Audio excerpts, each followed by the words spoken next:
আসসালামু আলাইকুম প্রিয় শিক্ষার্থীরা, আমি মোমেনা আক্তার স্বাগত জানাচ্ছি আজকের এই দশম শ্রেণীর অনলাইন ক্লাসে। তোমরা সবাই খাতা কলম নিয়ে বসে পড়ো। আজকে আমরা দেখো কি নিয়ে আলোচনা করব। খনিজ সম্পদ জীবাশ্ম চ্যাপ্টারের অ্যালকিন সম্পর্কে আমরা আজকে বিস্তারিত আলোচনা করব। আমরা সেখানে কি কি শিখতে পারবো আজকে? অ্যালকিন কি, অ্যালকিনের নামকরণ, অ্যালকিনের প্রস্তুতি, অ্যালকিনের রাসায়নিক ধর্ম।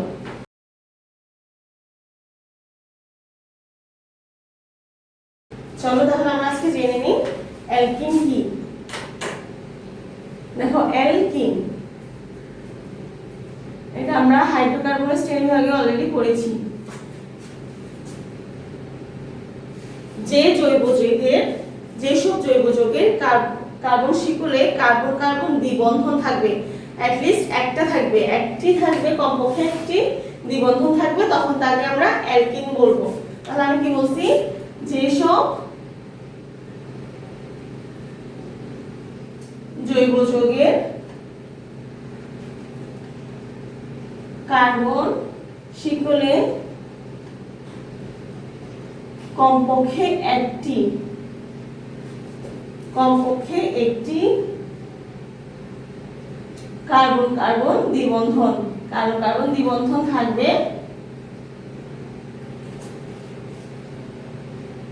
তাকে অ্যালকিন বলে।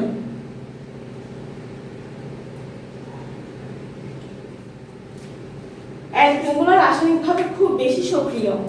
এগুলা হ্যালোজেন কি কি আছে? ক্লোরিন, ব্রোমিন, এগুলোর সাথে বিক্রিয়া করে তৈলাক্ত পদার্থ উৎপন্ন করে।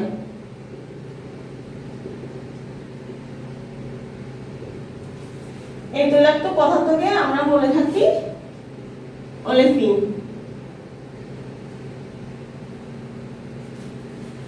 তাহলে অনেক সময় প্রশ্ন আসে কি তোমাদের অ্যালকিনকে কেন অলেফিন বলা হয়?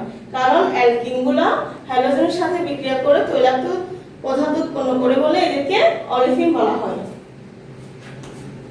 তাহলে দেখো অ্যালকিনের সাধারণ সংকেতটা হচ্ছে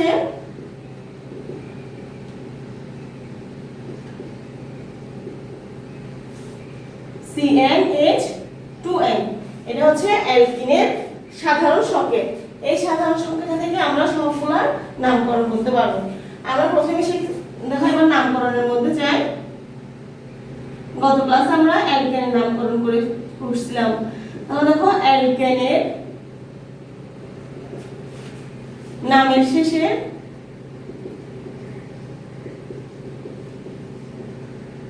n বাদ দিয়ে কি করতে হবে? ইন যোগ করতে হবে।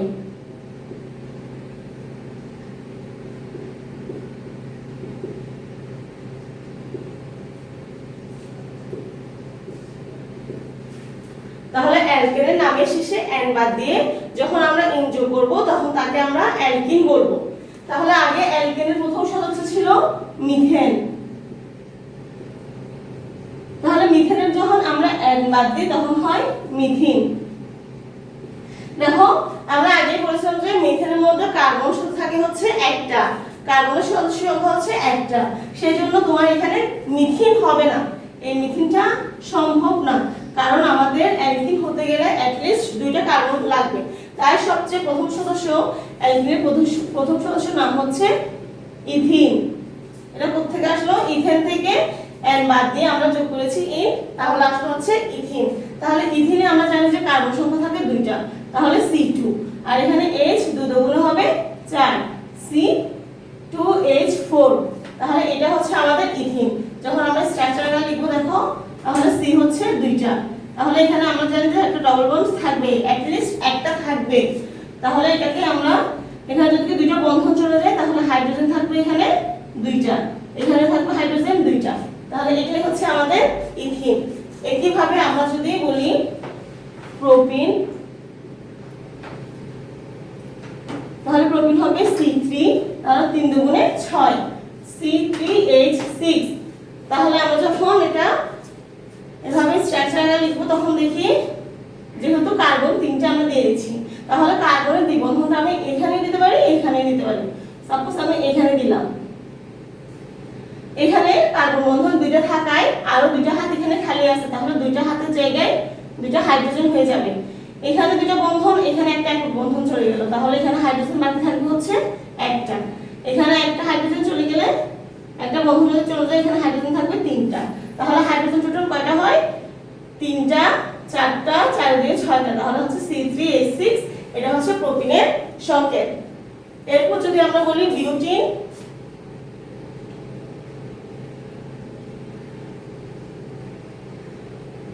বিউটিন, তাহলে বিউটিন মানে হচ্ছে C4, তাহলে H হবে 4 দুগুণে 8, তাহলে C4 দেখো 4টা C আমরা এখানে লিখে ফেললাম, 4টা কার্বন আমরা লিখছি।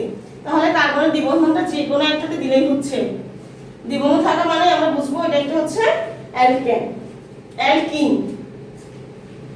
তাহলে এখানে একক বন্ধন থাকলে এখানে হবে হাইড্রোজেন তিনটা, এই একটা বন্ধন, এখানে আছে দুইটা বন্ধন, তাহলে হাইড্রোজেন হবে একটা, দুইটা বন্ধন একটা বন্ধন, তাই হাইড্রোজেন একটা, আর এখানে একটা বন্ধন থেকে হাইড্রোজেন হয়ে গেল তিনটা।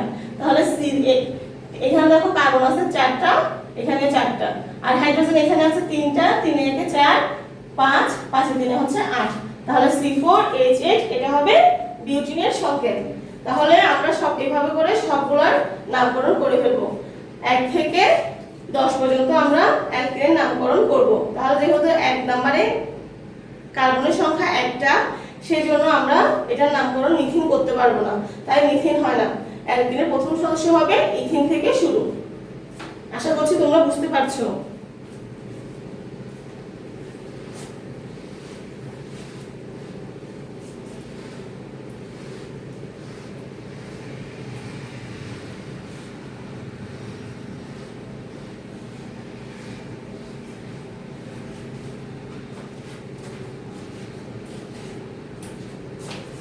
এবার দেখো আমরা করব অ্যালকিনের প্রস্তুতি। এই চ্যাপ্টারটা তোমরা বাসায় ভালোভাবে প্র্যাকটিস করবা, লিখে লিখে শিখবা, কারণ বিক্রিয়াগুলো ভুল হওয়ার চান্স থাকে। অ্যালকিনের প্রস্তুতি, আমরা অ্যালকিনের প্রস্তুতি করব হচ্ছে দুই ভাবে। দেখো একটা হচ্ছে প্রথমে ইথাইল ক্লোরাইড থেকে,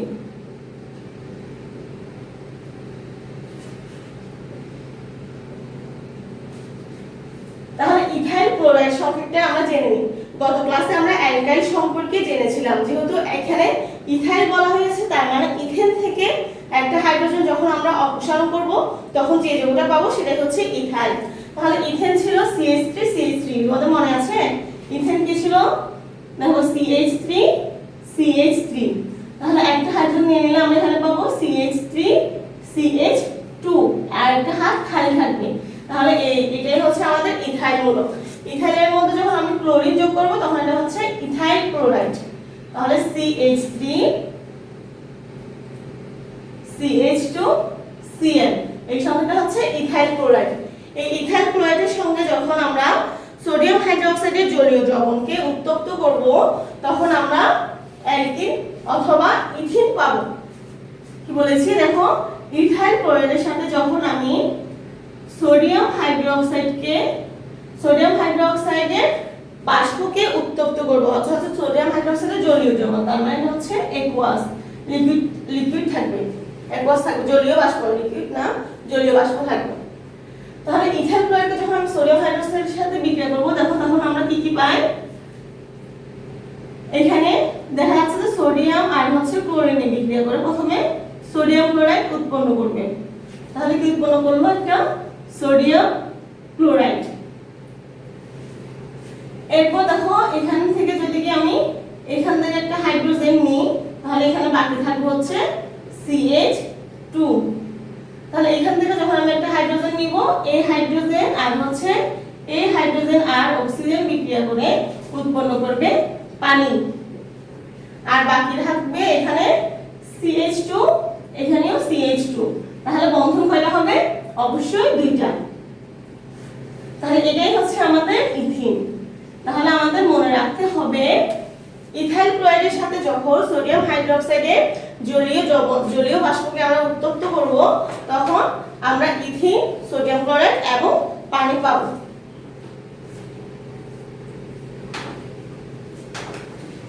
এরপর দেখো আমরা আরেকটা প্রস্তুত করতে পারতেছি ইথানল থেকে।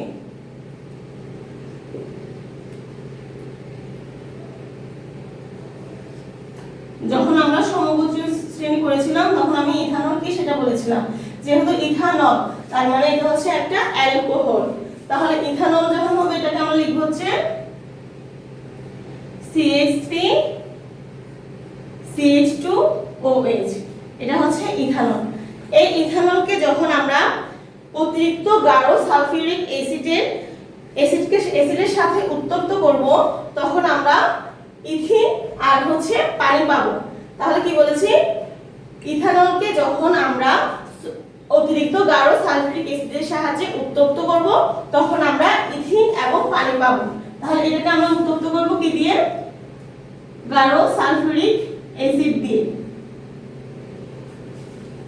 গাঢ় সালফিউরিক অ্যাসিডের সাথে যখন উত্তপ্ত করব এখান থেকে এক অণু পানি অপসারিত হবে। তাহলে আমরা যখন পানিটা নিয়ে নিব তখন পানি উৎপন্ন হয়ে গেছে। এখান থেকে যদি এখান থেকে একটা H, এখান থেকে OH যদি নিয়ে নিই তাহলে H2O হয়ে যাচ্ছে। তাহলে এটা হয়ে যাবে CH2, এটাই হচ্ছে ইথিন।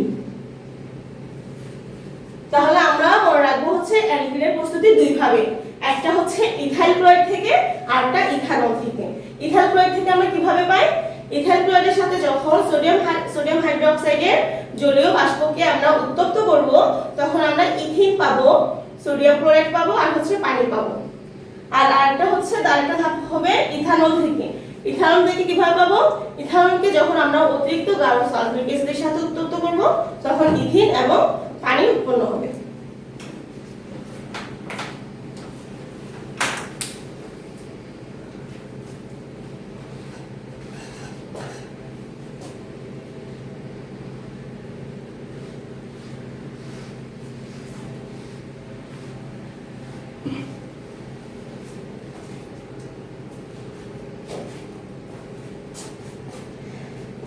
এবার দেখো অ্যালকিনের রাসায়নিক ধর্ম।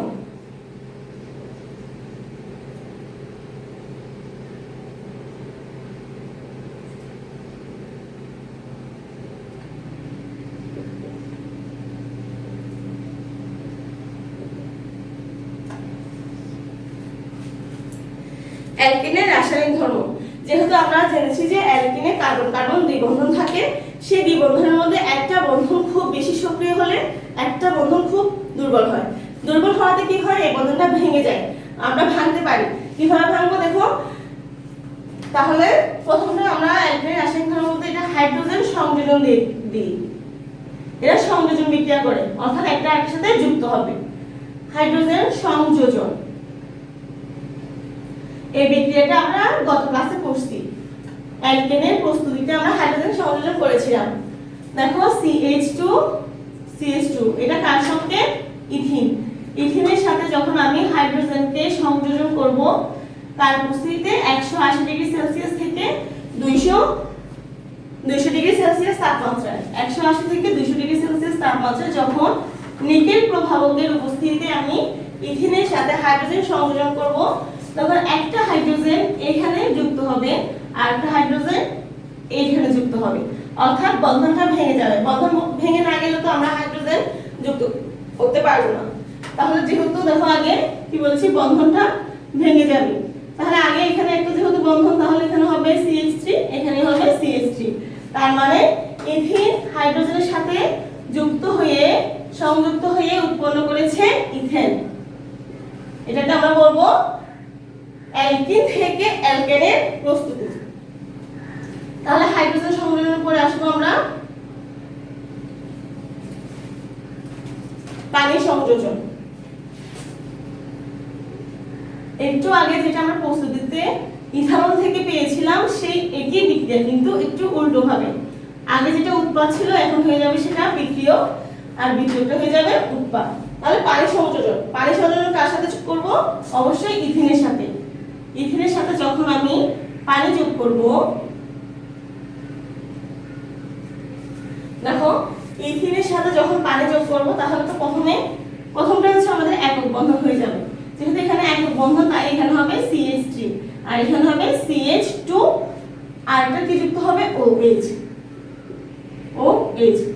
আর এই বিক্রিয়াটা সংঘটিত হয় ফসফরিক অ্যাসিড। ফসফরিক অ্যাসিডের সংকেত হচ্ছে H3PO4। আর এখানে অতিরিক্ত তাপ ও চাপ থাকবে, অনেক উচ্চ চাপ থাকবে, তাপ ও চাপ। তাহলে অতিরিক্ত তাপ ও চাপের উপস্থিতিতে ইথিনকে যখন পানির সাথে সংযোজন করা হয় তাহলে আমরা পাবো হচ্ছে ইথানল। এই বিক্রিয়াটা আমরা করব অ্যালকেন থেকে অ্যালকোহলের প্রস্তুতি। এখানে যে অ্যালকোহলটা উৎপন্ন হয় সেটা পরিবেশ বান্ধব, তাই এটা জ্বালানি হিসেবেও ইউজ করা হয়। এরপর দেখো ব্রোমিন সংযোজন।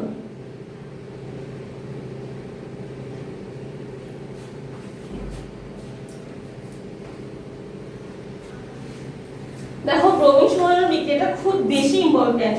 তোমরা যখন বোর্ডের প্রশ্ন দেখবা তখন বেশিরভাগ প্রশ্নের মধ্যে এই প্রশ্নটা আসে যে অ্যালকিন অথবা অ্যালকেন আর অ্যালকাইন, এগুলো যে অ্যালকিন এবং অ্যালকাইন যে অসম্পৃক্ত যৌগ সেটা আমরা কিভাবে প্রমাণ করব, বলা হয় অসম্পৃক্ততা দ্রবণ পরীক্ষা।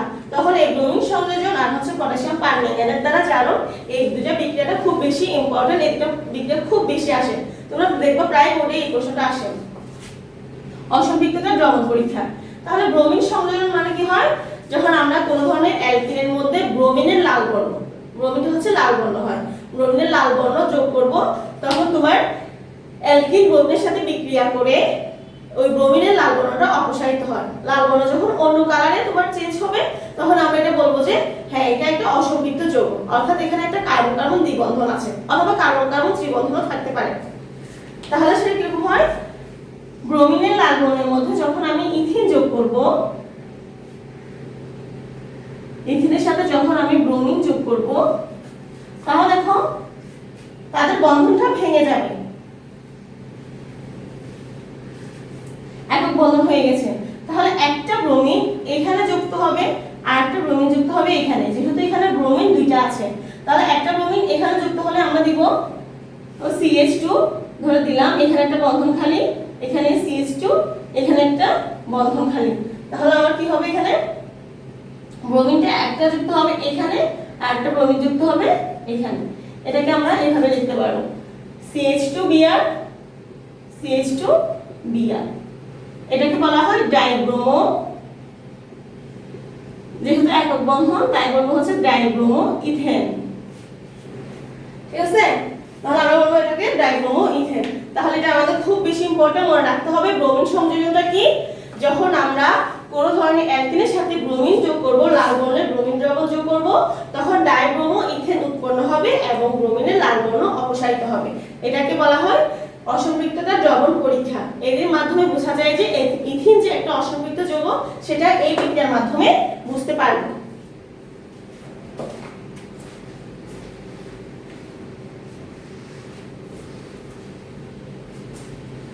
চ্যাপ্টারটা একটু ভালোভাবে মনোযোগ দিয়ে পড়লে তোমরা খুব সহজে এটা আয়ত্ত করে ফেলতে পারবা। অনেক ইম্পর্টেন্ট এবং একটু প্র্যাকটিস করলে খুব সহজ লাগবে। এরপর দেখো পটাশিয়াম পারম্যাঙ্গানেট দ্রবণ দ্বারা জ্বালানি।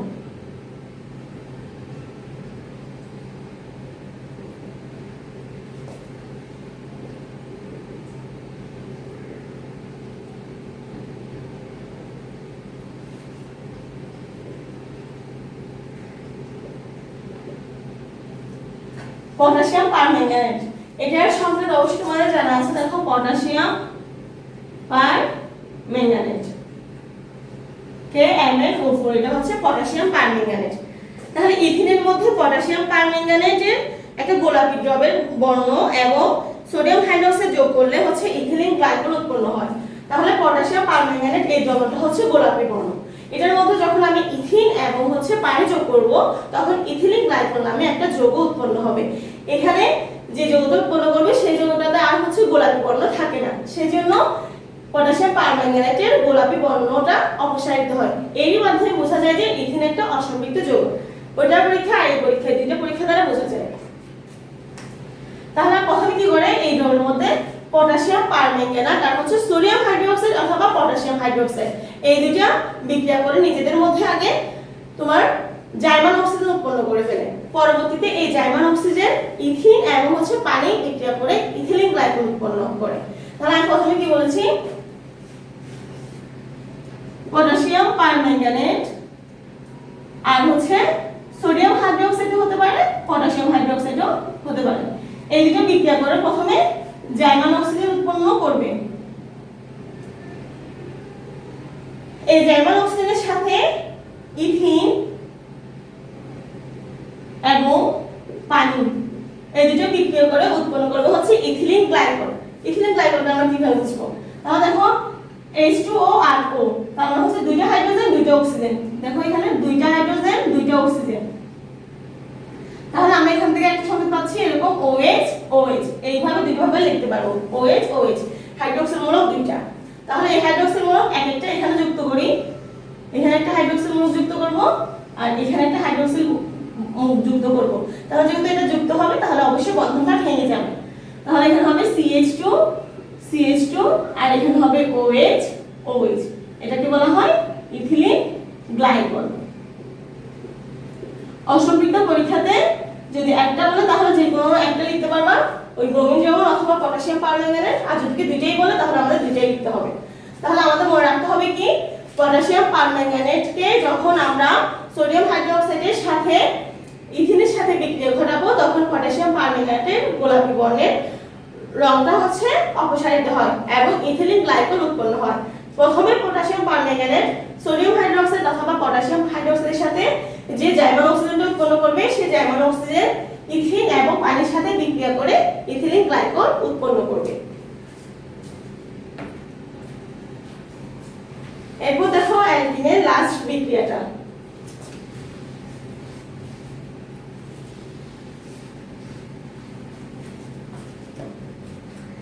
অ্যালকিনের লাস্ট বিক্রিয়াটা হচ্ছে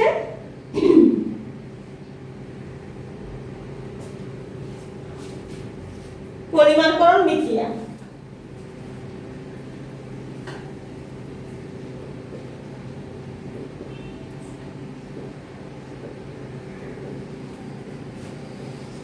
পরিমাণকরণ বিক্রিয়াটা কি, এটা আমরা অষ্টম অধ্যায়ে পড়েছিলাম। পরিমাণকরণ বিক্রিয়াটা হচ্ছে অনেকগুলা মনোমারের সমন্বয়ে গঠিত একটা বৃহৎ অণু। তাহলে মনোমারটা কি, যখন বিক্রিয়কের মধ্যে তোমার অনেকগুলা ক্ষুদ্র ক্ষুদ্র যে বিক্রিয়কগুলা একসাথে যুক্ত হয় সেটা হচ্ছে একসাথে যুক্ত করে যেটা উৎপন্ন করবে সেটা হচ্ছে পরিমাণ, আর যেটা ক্ষুদ্র ক্ষুদ্র অনেক বিক্রিয়া করছে সেটা হচ্ছে মনোমার। তাহলে সেরকম কি করতে পারে, যেহেতু আমরা বলেছি ইথিনের অ্যালকিনের, তাহলে দেখো অনেকগুলা ইথিন এরকম করে ইথিন অনেকগুলো যুক্ত হবে, এরকম হাজার হাজার অনেকগুলো যুক্ত হবে। সেজন্য আমরা এটা এভাবে না দিয়ে আমরা এখানে দিব n সংখ্যক। n সংখ্যক ইথিনকে যখন 100 ডিগ্রি 100 অ্যাটমোস্ফিয়ার চাপে অর্থাৎ 100 বায়ুমণ্ডলীয় চাপে 200 ডিগ্রি সেলসিয়াস তাপমাত্রায় যখন আমরা অক্সিজেনের সামান্য অক্সিজেনের উপস্থিতিতে বিক্রিয়া ঘটাবো তখন এই ইথিনটা বিক্রিয়া করে পলিথিন নামে একটা বৃহৎ যৌগ উৎপন্ন করে, যেটাকে আমরা বলবো হচ্ছে পলিমার, আর এটাকে এই বিক্রিয়াটাকে বলবো পলিমারকরণ বিক্রিয়া। তাহলে বৃহৎ অণু যেহেতু উৎপন্ন করবে, এখানে CH2 বন্ধনটা ভেঙে যাবে, কারণ বন্ধনটা ভেঙে গিয়ে একটা অণুর সাথে আরো একটা অণু এভাবে করে অনেক অণু যুক্ত হয়ে যাবে। তাহলে এভাবে আমরা বন্ধনটা এরকম রাখবো আর এখানে যুক্ত হবে কত সংখ্যক, n সংখ্যক। এখানে যতগুলো দিব এখানেও ঠিক সেম তত সংখ্যক আমরা পাবো। তাহলে মনে রাখতে হবে সামান্য অক্সিজেনের উপস্থিতিতে 100 বায়ুমণ্ডলীয় চাপ এবং হচ্ছে 200 ডিগ্রি সেলসিয়াস তাপমাত্রায় যখন অনেকগুলো ইথিলিন যুক্ত হয়ে একটা বড় যৌগ উৎপন্ন করে সেটাকে আমরা বলবো হচ্ছে পলিমারকরণ বিক্রিয়া। তাহলে এখানে আমরা বলবো ইথিনকে অনেক সময় ইথিলিনও বলা হয়। ইথিন থেকে আমরা পাবো এখানে যেহেতু পলি মানে হচ্ছে অনেক, তাহলে এখানে হবে পলিথিন, যেটা আমরা প্রতিদিনই ইউজ করি, সেই পলিথিনের সংকেত হচ্ছে এটা। তাহলে শিক্ষার্থীরা আশা করছি তোমরা আজকে ক্লাসটা বুঝতে পেরেছো। তোমরা অবশ্যই, যেহেতু করোনা চলছে আবারও একই কথা বলছি, প্রত্যেকবার একই কথা বলি, তোমরা একটু সাবধানের সাথে তোমরা অবশ্যই বাইরে যাবা, আর অবশ্যই বাইরে গেলে মাস্ক পরে যাবা এবং বাহির থেকে আসলে 20 সেকেন্ড ধরে তোমাদের হাতটা ভালোভাবে ধুয়ে ফেলবা। সবাই সুস্থ থেকো, ভালো থেকো, আল্লাহ হাফেজ।